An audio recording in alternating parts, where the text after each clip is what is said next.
بسم الله الرحمن الرحيم الحمد لله رب العالمين الصلاة والسلام على نبينا محمد وعلى آله وصحبه أجمعين رب اشرح لي صدري ويسر لي أمري واحلل عقدة من لساني يفقه قولي أما بعد السلام عليكم ورحمة الله وبركاته barchaga xayrli kech inshaalloh bugungi suhbatimizni inshaalloh boshlaymiz ko'pchilikni so'ragan mavzusiga oid bo'lgan va ko'pchilik o'ziga kerak deb bo'ladigan narsani oladi degan umiddaman inshaalloh. Bugungi suhbatimizni nomi nima, mavzusi nima haqida bo'ladi bugungi suhbat? Bugungi suhbat shundayki, kimda kim o'zini solihlardanmi yoki bo'lmasam solihlar qatoridan emasmi yoki o'sha yo'lga kirish yo'lidagi insonlarmi, Allohning muhabbati ularda bormi? U insonlarda Allohning muhabbati bormi? Shu haqida bo'ladi. Demak, bu ma'ruzani eshitgandan keyin biz o'zimizni taroziga tortamiz. Solihlardanmizmi yoki yo'qmi? Faqatgina musulmongina bo'lib qolganmizmi? Buni taroziga tortamiz inshaalloh. Allohning sevgisi bu daraja, maqomdir. Qanday daraja, qanday maqomdir? Alloh bir bandasini sevsa, uni dunyoda aziz qilib qo'yadi. Uni bandalarga suydirib qo'yadi. Imom Termiziy rahimahullohdan kelgan hadisda qilingan rivoyatda Rasululloh sallallohu alayhi vasallamning duolarini keltirganlar. Ya'ni payg'ambarimiz sallallohu alayhi vasallam qanday duo qilardilar? Duoda yo Robbi, sendan seni sevgan insonlarning va sen sevadigan insonlarning muhabbatini so'rayman dedilar. Doim shunday duo qilardilar. Ya'ni Allohdan muhabbatni so'rayapti Rasululloh. Qanday muhabbatni? Yo Robbi, seni yaxshi ko'radigan insonlarning sevgisidan menga ham nasib qilganki, men ham seni ular kabi yaxshi ko'ray. Yoki ular kabi sevaydi. Yo undan ziyoda degan ma'noda keladi. Va sen sevadigan bandalarning muhabbatidan menga nasib qil. Alloh qanday bandalarini sevadi? Alloh qanday bandalarini sevadi? Buni suhbat davomida bilib olamiz inshaalloh. Muhabbat nima? Muhabbat nima u? Muhabbat shunaqa narsaki, u itoat qilishlik, qo'rqish va bo'ysunishdir. Nega? Yaxshi ko'rgan insonini amrlarini bajaradi, itoat qiladi. Qil dedimi qiladi, qilma dedimi qilmaydi. Qo'rqishchi? Qo'rqish deganda o'sha yaxshi ko'rgan insoniga aziyat berishdan yoki uni aldashdan yoki unga xiyonat qilishdan qo'rqish kerak. Unga ozor berishdan qo'rqish kerak. Allohga nisbatan bu qanday bo'ladi? Allohga nisbatan qo'rquv bu muhabbatdir. Qanday qilib qo'rquv muhabbat bo'lishi mumkin desak, Allohga bo'lgan muhabbat sevgi bandasinikidan har doim farqli bo'ladi. Buni farqini sizga hali aytib beraman. Qo'rquv, Allohdagi qo'rquv bu taqvodir. Allohdan qo'rquv bu taqvodir. Ya'ni Alloh qilma degan narsalarni Alloh buning uchun meni jazolaydi, buning uchun mendan voz kechishi mumkin degan qo'rquv bilan yashashlik, amal qilishlikdir. Va bu bizni taqvoyimiz va iymonimizni mustahkam bo'lishi, o'sishiga yordam beradigan qo'rquvdir. Ibn Kasir rahimahulloh tafsir kitobida Hasan Basriydan shunday rivoyat qiladi-da. Hasan Basriy bir qavmga borganlar. U qavmdagi insonlar, ya'ni qishloq deylik, bir qabila deylik, o'sha yerdagi insonlar Hasan Basriyga qarab, biz Allohni yaxshi ko'ramiz dedi. Shunda Hasan Basriy shunday degan ekanlar. Agar siz Allohni yaxshi ko'rsanglar, menga ergashinglar dedilar. Oyatni eslang. Oyatda Alloh azza va jalla nima degan? Qul in kuntum tuhibbunalloha fattabi'uni yuhibbukumulloh va yaghfir lakum dhunubakum wallohu g'afurun rahim. Xo'p, bu oyatda Alloh nima dedi payg'ambariga? Agar senga aytsaki Allohni yaxshi ko'ramiz, xuddi hozir Hasan Basriyning rivoyatiga o'xshab. Qavm aytdi-ku, biz Allohni yaxshi ko'ramiz dedi. Hasan Basriy, agar yaxshi ko'rsanglar menga ergashinglar dedi. Oyatda ma'nosida aytdi. Shunda Alloh azza va jalla aytdiki, agar Allohni yaxshi ko'rsanglar, menga tobe bo'linglar dedi. Ya'ni Rasulullohga tobe bo'lishligimizni amr qildi Alloh. Agar biz Allohni yaxshi ko'rsak, kimga tobe bo'lishimiz kerak? Payg'ambarimiz sollallohu alayhi vasallam va dinga tobe bo'lishimiz kerak. Keyin nima deyish kerak ekan? Agar unga tobe bo'lsak, biz Rasulullohga tobe bo'lsak, Alloh ham sizni yaxshi ko'radi va sizning gunohlaringizni kechiradi, mag'firat qiladi. Alloh kechiruvchi va rahimli zotdir dedi Alloh. Olimlar bu oyatni mehnat oyati deyishadi. Nimaga mehnat oyati deyishadi? Hamma tafsir olimlarida mana shu oyatni mehnat oyati deyishadi. Chunki bunda inson Allohni sevsa, Rasulullohga ergashadi deyilgan. Va bunda mehnat bor. Har bir sevgi uchun harakat qilinadi. Har bir sevgi uchun harakat qilinadi. Inson insonni sevdimi? Unga erishish uchun, uni baxtli qilish uchun, uni xursand qilish uchun ham, u bilan hayotini mazmunli kechirish uchun ham harakat qiladi. So'zida, harakatida, yashashida, bir-biriga berayotgan narsalarda harakat bo'ladi. Allohni sevgan inson ham nima qilar ekan? Harakat qilar ekan. Qanday harakat qilasiz siz Allohni sevsangiz? Eng avvalo Alloh tobe bo'l degan narsalarga tobe bo'lamiz, amr qilgan narsalarga. Rasululloh sallallohu alayhi vasallamning sunnatlariga ergashamiz. Nima dedilar, uni qilamiz. Nimani nahiy qildilar, qilma dedilar, uni qilmaymiz. Misol, ayollar uchun bo'ladigan masalada nima? Hijob. Zinatni tark qilishlik, ko'chada zinatni tark qilishlik. Tark qilamiz. Avratni berkitishlik, berkitamiz. Va hokazolar. Erkaklar uchun nima? Erkaklar uchun amr ko'chaga chiqqanda g'addal basar qilish. Ayol kishi ham ko'chaga chiqqanda g'addal basar qilish. Bu nima? Ko'z yumishlik, ya'ni yerga qarab yurishlik. Erkak kishi ko'chaga chiqdimi, ayol kishiga termilib qaramasligi, ko'zini olib qochishligiga Alloh buyurdi. Nima uchun? Bu bizning taqvoyimiz jihatida. Va eng qiyin bo'lgan tarbiya ko'z tarbiyasidir. Bunga insonni yillari ketishi mumkin. Agar uni yoshligidan shunday tarbiya qilinmasa. Yoshligidan ko'zga qarama, tik qarama, erkak kishiga qarama yoki ayol kishiga qarama deb o'rgatilsa, u ayol kishini ko'rganda yerga qarasa, ulg'aygani sari bu narsa unda shundayligicha qolaveradi. Ammo yo'q, shunchaki oddiygina bo'lib yursa, ulg'ayganida ham bu narsa uning iymoni jihatidan, taqvo jihatiga baribir ta'sir qiladi. Ham ayolga, ham erkakka. Alloh azza va jalla Qur'onda shuni buyuradi, ko'z yumishlikni buyuradi. Demak, mehnat kerak ekan. Inson sevgan insoniga erishish uchun yoki uni baxtli qilish uchun, sevgisiga erishish uchun ham kerak bo'lsa, nima qiladi? Harakat qiladi. Keling, buni bandalar misolida muhabbatda sizga tushuntirib bersam, eng a'lo muhabbat bu Allohgadir. Allohga bo'lgan muhabbatni, bu bandani bandaga bo'lgan muhabbatidan ajrata olishligingiz uchun misol, birinchi banda bilan bandaning muhabbatini beradi. Bir yigit bir qizni yaxshi ko'rdi, unga lekin gaplashmadi, harom munosabat bo'lmadi, yoqtirdi. Uylanish niyatida gaplashmaydi, ota-onasini sovchilikka jo'natadi. Sovchilikka jo'natadi-da, lekin rozilik ola olmaydi. Harakat qiladi, yana jo'natadi ota-onasini. Yana norozilik. Mahalladagi imom yoki katta bo'lgan, ular hurmat qiladigan, gapini oladigan insonlar bilan sovchilikka boradi.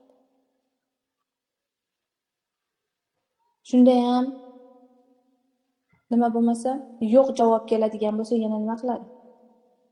Haqiqatdan o'sha insonni yaxshi ko'rsa, o'sha inson bilan halol bo'lishligini xohlasa, oxirigacha harakat qiladi. Qanday? Har bir narsani vaqti bor.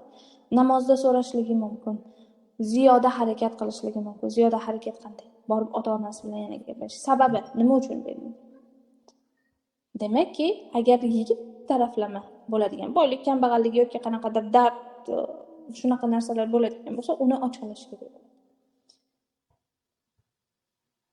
Yoki bo'lmasam, yigit to'xtayman degan paytda o'sha narsada to'xtashi mumkin. Tark qilishi mumkin. Bo'ldi, bu men uchun emas ekan, meni taqdirim emas ekan deb tashab qo'ysa. Tashlangan narsa hech qachon taqdirim ekan degan narsa taqdir bo'lmaydi. Taqdir ixtiyor, ish, kasb tanlash, turmush o'rtog'ini tanlash bu insonga ixtiyoriy berilgan taqdirdir. Banda o'zi harakat qilib tanlaydi. Kim bilan bo'lmoqchi, o'shani tanlaydi. Va unga erishish uchun harakat qiladi. Muhabbat shudir va unga erishadi.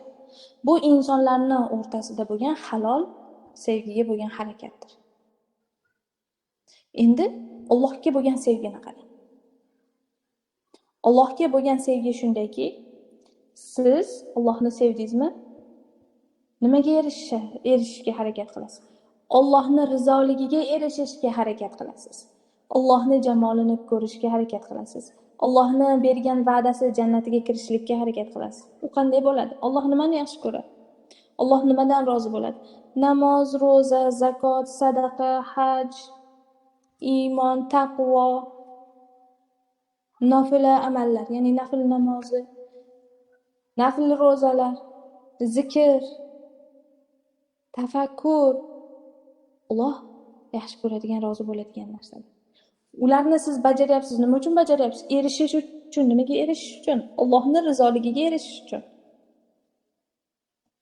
Agar siz vaqti kelsa kiraman-da hijobga, vaqti kelsa namozimni o'qiyman-da, vaqti kelsa Qur'onimni o'qiyman-da deb yuraversangiz, xuddiki yigit qizni vaqti kelganda birorta yaxshisi uchrab qolar degandaqa bo'lib qoladi. Siz bilmaysiz, vaqti kelganda sizga yaxshisi uchraydimi, yomoni uchraydimi? Vaqti keladi deb orqaga tashlangan narsa nima bo'ladi? Siz harakat qilmadingiz hayotingiz davomida. Vaqti kelmasa-chi, bugunimiz bor, ertamiz yo'q bo'lishi mumkin. Harakat qilmadi inson. Nima bo'ladi? Harakat qilmadi, amalsiz o'tib ketdi. Erishdimi biror narsaga? Erishmadi. Faqatgina nima qoldi undan? Shunchaki hayotni bir musulmon kabi yashadi xolos. Duo qilmadi deylik. Yoki duo qilganlar bunaqa duo qiladi. Duo qiladida ijobat bo'lishini kutib o'tiradi. Mana shu duo qilib faqatgina ijobatini kutib o'tiradiganlarga bir misol bermoqchiman. Umar bin Xattob radhiyallohu anhu aytganlarki, men duoning ijobatini emas, duo qilishlik mas'uliyatini ko'taraman deganlar. Bu bilan nima demoqchi bo'lganlar? Bu bilan Umar bin Xattob men duoni ijobatini emas, duo qilishga. Ya'ni duo qilaman, bo'ldi. Ijobatini esa Allohning o'ziga tark qilaman. Alloh xohlasa duoimni ijobat qiladi, lekin men mukallaf bo'lgan narsa, men qilishim kerak bo'lgan narsa duo qilish. Bo'ldi. Men duo qildimmi, u yog'idan men xavotir olmayman. Alloh bersa ham xayr, bermasa ham xayr degan. Ko'pchilik esa duo qiladi-da, Allohga duo qilib qo'yadi, o'tiradi, qachon berar ekan. Duo qiling, bo'ldi, unuting. Bersa ham xayr, bermasa ham xayr. Qachon bo'lar ekan, qachon bo'lmas ekan, Alloh ijobat qilibdimi yoki qaysidir gunohim uchun menga bermadi, ijobat qilmadi degan narsalarni o'ylash, bu narsalarni kutish ham shart emas. Faqatgina duo qiling, qolganini Allohga tashlab qo'ying. Bo'ldi. Duoingiz har qanaqasiga qabul bo'ladi. Buni o'sha duolar qabul bo'lishi haqidagi suhbatda eshitib olsanglar bo'ladi. Endi qarang. Agar insonda mana shu alomatlar bor bo'lsa, bilsinki, u inson kimlardan? Solihlardan. Agar siz mana shu alomatlar sizda borligini bilsangiz, siz bilingki, siz demak solihlardansiz. Va bu juda muhim. Juda muhim bo'lgan narsa inson uchun. Shunda ham tafakkur bilan. Biroz hamma o'ziga ha deb chiqarib olmaydi-da bu narsani.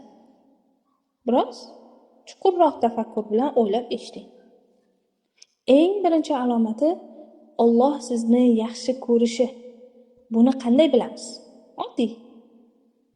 Alloh bir bandasini suysa nima deydi? Alloh bir bandasini sevsa, Jabroil alayhisalom chaqirdi.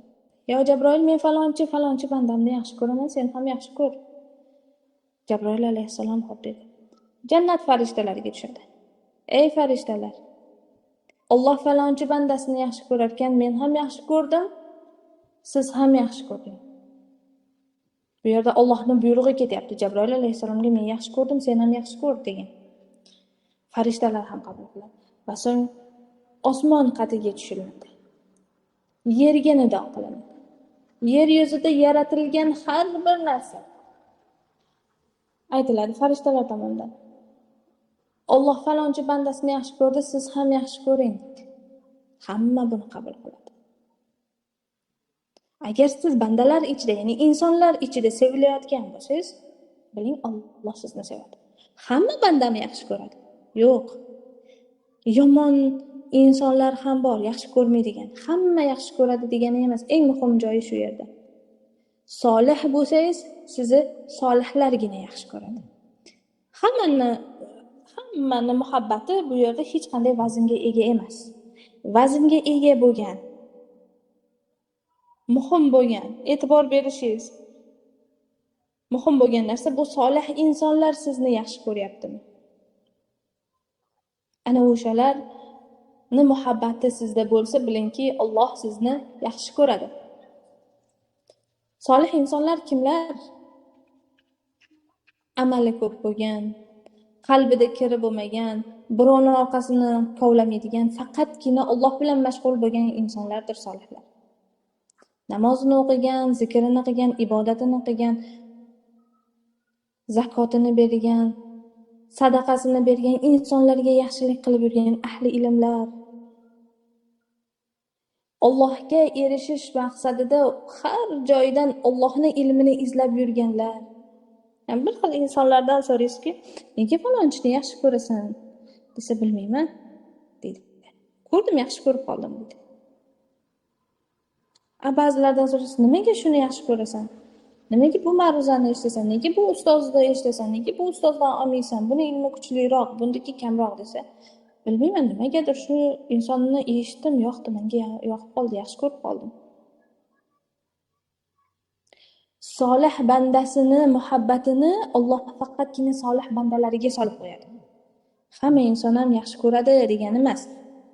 Insonlarning orasida faqatgina solih bandalarigina yaxshi ko'radi. Allohning yaxshi ko'rgan bandasini. Va o'sha solih bandasini hattoki jonsiz narsalar, toshlar ham yaxshi ko'radi. Buni qayerdan bilamiz? Buni Rasululloh sollallohu alayhi vasallam shunday deganlarda, Uhud bizni yaxshi ko'radi va biz ham uni yaxshi ko'ramiz dedi.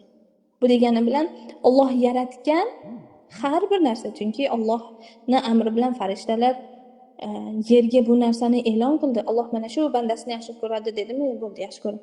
Qushlar, yaratilgan narsa nima bor? Daraxt, jonli, jonsiz narsalar, hatto toshlargacha o'sha bandani yaxshi ko'radi dedi.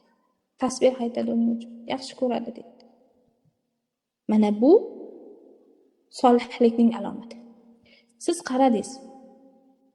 Qanday bilishingiz mumkin? Atrofingizda solihlar bormi? Solihlar kimlar?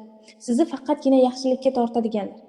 O'shalar sizni yaxshi ko'radimi? Misol deylik, ustozingiz yoki bo'lmasam biror bir ilmli inson siz hurmat qilasiz, u ham sizni hurmat qiladi, yaxshi ko'radi. Sizga degan qanaqadir iliq muomalasi bormi? Yoki siz solihlarni yaxshi ko'rasizmi? Mana shu narsa bilan taqqoslab bilishingiz mumkin. Alloh yaxshi ko'rgan bandalarni faqatgina kimlarga yaxshi ko'rdirib qo'yarkan, insonlar orasida faqatgina Allohni yaxshi ko'radigan bandalarigina yaxshi ko'rib qoladi. Chunki inson hech qachon xafa bo'lmasin, falonchi meni yaxshi ko'rmadi, falonchi meni yaxshi ko'rmadi, faqat mana bu falonchi meni yaxshi ko'radi xolos. Demak, sizni falonchilarning orasida bittagina falonchi solih bor ekan. Alloh yaxshi ko'rgan bittagina banda ekan u ham. Atrofingizdagilarning orasida va sizning muhabbatingiz unga tushdi, uni muhabbati sizga tushdi. Agar siz solihlarga muhabbat qo'ya olmayotgan bo'lsangiz, demak siz o'zingizni solihligingizni tekshirib ko'ring. Solihlar solihlarga muhabbatli bo'ladi. Bo'ldi. Buni misolida qarang. Buni misolida siz solihsiz. Solihsiz. Niyatingiz to'g'ri, amalingizni to'g'ri qilishga jon-jahdingiz bilan harakat qilasiz. Ilmingiz bilan bo'lsin, o'rganish bilan bo'lsin, amal qilish bilan bo'lsin, harakat qilasiz. Ammo sizni atrofingizda siz bilan bo'ladigan ba'zi bir insonlar bo'ladi. Sizga yomon gapiradigan, sizga qo'pol muomala qiladigan, kimsan, nimasan deydiganlar. Mana shularni qilayotgan muomalasini siz nima deysiz? Ha bo'ldi. Meni bular yaxshi ko'rmadi, demak men yaxshi inson emas ekanman deysizmi? Men solih emas ekanman, Alloh meni yaxshi ko'rmas ekan deysizmi? Aksincha, bitta narsani farqlay olishingiz mumkin bu narsa bilan. Demak, o'sha sizning atrofingizdagilar solih insonlar emas. Agar mabodo solih insonlar ham bo'lib turib sizga muhabbati bo'lmasa, shunda qo'rqing. Solih insonlar ular kim? Ikkinchi sifat shu. Solihlar kim? Gunohdan saqlana oladigan bandalar solihlardir. Qanday qilib saqlanadi? Kichkina gunoh bo'lsin, katta gunoh bo'lsin, faqatgina harakat qiladi o'sha gunohdan qochishga, qilmaslikka, o'sha gunohni qaytalab qo'ymaslikka qilib qo'ysa ham. Tavba qilib, kichik gunoh bo'lsin, katta gunoh bo'lsin. Solihlar gunoh qilishdan o'zlarini tiya olishadi. Namozsiz yurgan, ro'molsiz yurgan insonni bunday qarasak, solihmi, solih emasligini qayerdan biz bilsak bo'ladi? Namoz o'qimagan odam Allohga iymoni tugul bo'ladimi? Shubha bor. O'zidan so'raymiz, nega namoz o'qimaymiz? Vaqti kelsa o'qiyman. Ha, demak bo'ldi. Qo'yamiz. Indamamiz. Shunchaki musulmon bo'lib yashayapti. U vaqti kelishini kutyapti. Qachon unga Alloh shunday bir mo'jiza yoki boshiga bir chaqmoq tushirsa, o'qi degan narsa keyin o'qiydi yoki keyin o'ranadi. Insonlar shunaqa narsani kutadi. Yo'q, xafa bo'lmasin, kimlardir bu narsadan xafa bo'lishi mumkin. Yo'q, qachongacha inson shirin gapirib o'tiradi. Biz hozir fitna zamonidamiz. Ayollarga eng ko'p kerak bo'ladigan zamonda nima? Nasihat, maslahat, qattiq gap bilan bo'lsin, qo'pol, xunuk gaplar bilan bo'lsin. Hozir shunaqa biz, men qalbim toza bo'ldi deydi. Namoz o'qiydimi, o'qimaydi. Ro'mol o'raydimi, o'ramaydi. Nimaga? Vaqti kelsa qilaman. Hozir sharoitimda onam qo'ymayapti, erim qo'ymayapti, otam qo'ymayapti, akalarim qo'ymaydi, ishdaman, ishlaymanda, shuning uchun bo'lmayapti. Xo'p, uyga kelasan, namozingni o'qi. Xo'p, ro'mol o'ra olmas ekansan. Yopiq kiy. Bezanma. Xo'p, ro'molda ekansan. Ro'moldagilar ham bor misol. O'ranganlarni ham og'zida oda kirib, badi kirib, shodi chiqadiganlar ham bor. Qur'on ustozasiman deb ham juda zo'r ustozlarni ham ko'rdik. Og'zini darvozasi yo'q, qulfi yo'q. Har xil inson bor. Eng muhimi o'sha inson Allohdan qo'rqsa, Allohni sevsa, uni amriga itoat qiladi. Biz uni hijobda emasligiga e'tibor qilmaymiz. Muhimi solihligida. Ro'mol o'rab yurib ko'p ishlarni qilayotganlar ham bor. Ana o'shandaylar sabab boshqa bir solihlar yomon otliq bo'lib qoladi. Ro'molsiz yurib ham solih bo'lgan insonlar bor, lekin ro'molsiz yurgan aksarlarini tenglashtirib ular qolib ketadi.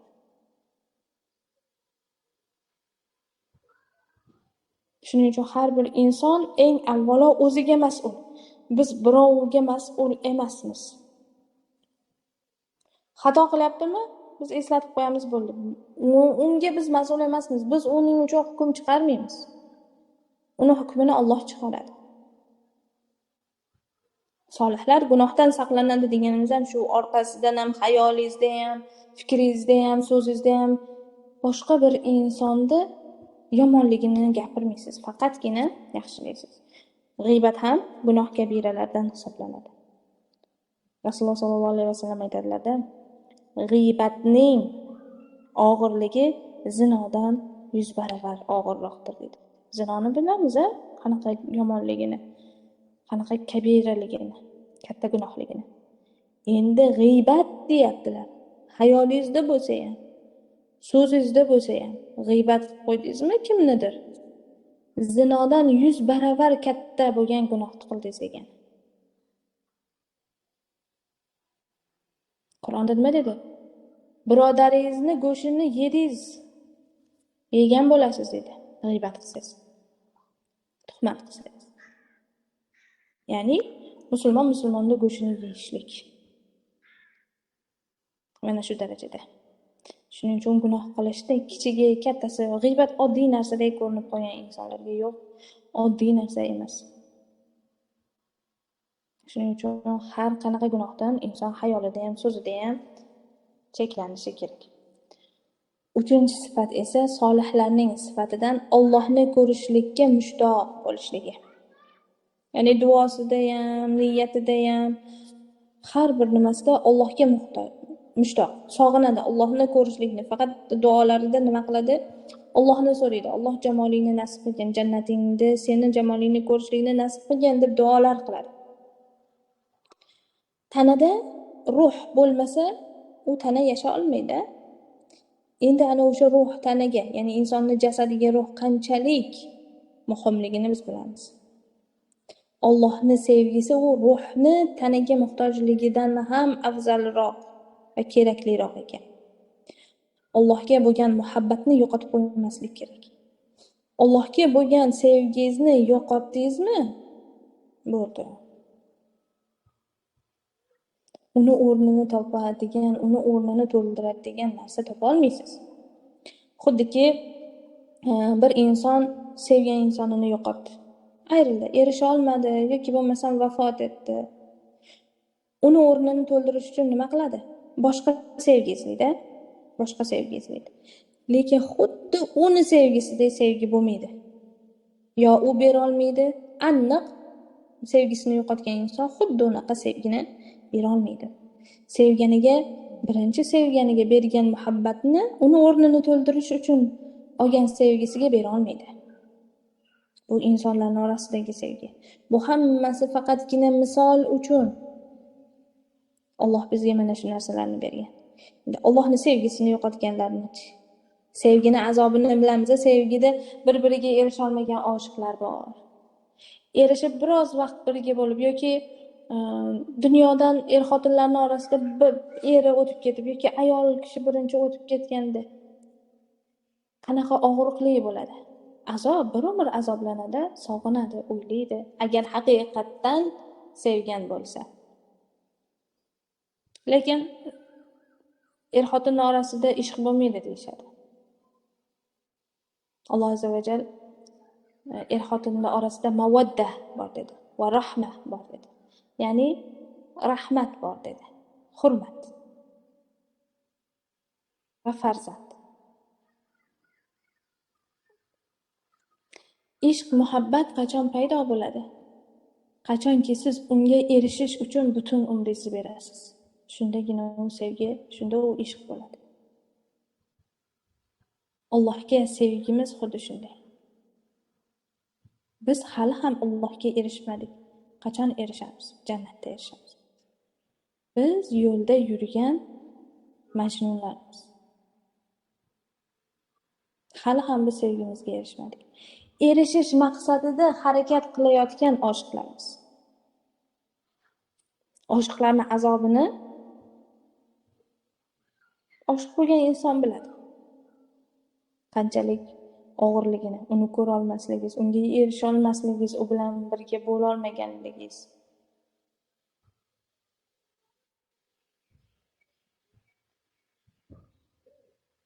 Erishganingizda bu shunchalik kuchli muhabbatga yoki bo'lmasam ishqga aylangan bo'larmidi? Balki bo'lardi, balki bo'lmasdi. Alloh biluvchidir. Biz ham Allohni sevgisini yo'qotib qo'ysak, azobi bu ishqni azobidan ham battarli bo'ladi. Og'riqli bo'ladi. Battar bo'ladi. Qanday? Nimaga? Alloh sizni sevishdan to'xtadi, siz Allohni sevmay qo'ydingiz. Kimga keragingiz bor bu dunyoda? Hech kimga keragingiz bo'lmaydi. Boshingizga musibat kelmaydi. Yuraverasiz, chunki Allohga kerak emas inson. Qanaqadir dardi bo'lmaydi u insonda. Allohga kerak emas. Chunki dard insonning gunohiga kaforat bo'ladi. Dard ham bermaydi Alloh. Musibat ham bermaydi. Musibatga Alloh jannatda daraja qo'yib qo'ygan. Nega musibat bersin yaxshi ko'rmagan bandasiga? Qachonki inson Allohni yaxshi ko'rishlikni tark qildimi, Alloh ham uni tark qiladi. Qanday tark qilamiz muhabbatni? Biz Allohga itoat qilmay qo'yamiz. Namoz o'qimaymiz. Insonlarni faqatgina orqasidan gapiramiz. Yuziga kelganda tabassum bilan sizdan yaxshisi yo'q deymiz. Bilib bilmay kimgadir tuhmat qilamiz, azob beramiz. Gapimiz bilan bo'lsin, harakatlarimiz bilan bo'lsin. Alloh uchun hech qanaqa xayrli ish qilmaymiz. Alloh uchun kimnidir ham yaxshi ko'rmaymiz.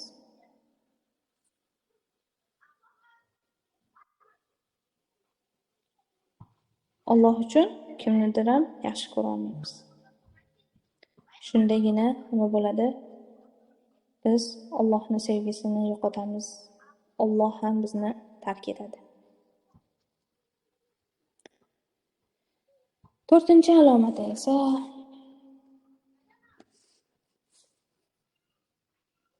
Allohning muhabbatini his qilishingiz. Allohning muhabbatini his qilishingiz. Qanday his qilishingiz mumkin? Tasavvur qiling, siz dunyo amali bilan mashg'ul bo'lib ketdingiz. Shunda birdan qalbingizda sog'inch paydo bo'ladi. Yoki qanaqadir bir dard paydo bo'ladi. Yoki sezgi paydo bo'ladi, hissiyot. Allohga bo'lgan hissiyot.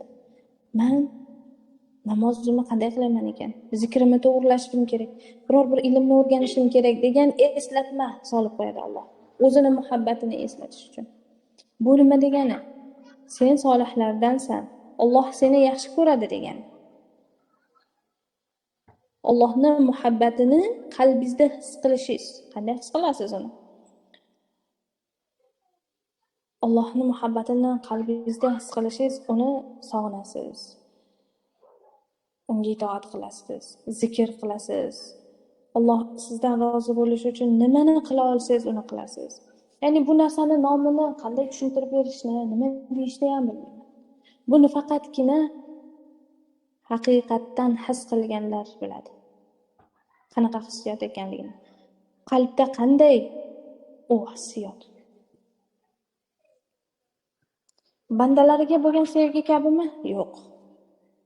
Undan avloroq bo'ladi. Bandalarida sevgiga yarasha sevgi kutamiz. Allohga nisbatan esa sevgimizga yarasha undan rozilik kutamiz. Ya Robbim, men seni yaxshi ko'rdim. Seni yaxshi ko'rganim uchun sen buyurgan barcha narsalarni qildim. Mendan rozimisan? degan. Insonga unaqa demaydi, men seni sevdim, sen meni sevmading, sen menga kerak emassan deydi. Men seni sevamanmi, sen ham meni sev. Men senga hadiya beramanmi, sen ham hadiya berishing kerak. Men senga yaxshi gapirdimmi, menga yaxshi gapirishing kerak degan bo'ladi. Hal jazaa'ul ihsani illa al-ihsan. Yaxshilikni mukofoti faqat yaxshilikmi? Albatta. Biz yaxshilik qildik. Uni javobini kim beradi? Mayli, bandaga qilgan yaxshiligimizni javobini banda bermasligi mumkin. Ammo Alloh beradi. Uni ajrini, savobini Alloh beradi. Bandasiga bo'lgan muhabbatingizga yoki yaxshiligingizga bo'lgan javobiga. Allohga bo'lgan sevgingiz javobsiz qoladimi? Yo'q, albatta. Albatta uni mukofoti eng afzal bo'ladi. Buni qalban his qilganlar biladi. Allohning muhabbatini qalbida his qilganlar biladi qandayligini. Qanaqa hissiyot ekanligini biladi. Agar mana shu sanab o'tgan alomatlar sizda bo'lsa, bilingki, siz solihlardansiz. Inshaalloh Alloh barchamizni solihlar qatoridan qilsin. Barchamizni jannatiga noil qilsin. Jannatda Allohning jamolini ko'rishlikni nasib qilsin. Hayotingiz davomida faqat va faqat go'zal narsalarni bajaring. Alloh uchun bo'lsa ham, bandasi uchun bo'lsa ham. Alloh o'ziga nimaga jamil deb sifat berdi? Go'zal. Chunki Alloh go'zal narsalarni yaxshi ko'radi. Siz tashqi go'zalligingiz emas, qalbingizni go'zalligi. Qalbning go'zalligi bu qalbni solihligidadir. Hech qanday g'arazlarsiz, dardlarsiz, g'iybat, fasod, hasad, ikkiyuzlamachilik, kinna, adovat bularsiz shunday oppoq, pok bo'lgan yurak, sog'lom yurak, solih yuraklarga qaraydi Alloh. Go'zal yurak deb shuni aytamiz. Bu go'zal yurakka qanday erishiladi? Amal qilamiz. Amal qilamiz. Bizning qalbimizni solihligi amallarimizda zohir bo'ladi. Ya'ni ichki solih, ichki amallarimiz tashqi amallarimizga albatta ta'sir o'tkazadi. ichki va tashqi amallarimizni tuzatishligimizni Allohim o'zi nasib qilsin. O'zi do'zax azobidan, do'zax otashidan o'zi panohida asrasin. Qabr azobi, qabr savol javobini Allohim o'zi oson qilsin va azobidan o'zi panohida asrasin. Amalimizni ko'paytirishligimizni Allohim nasib qilsin.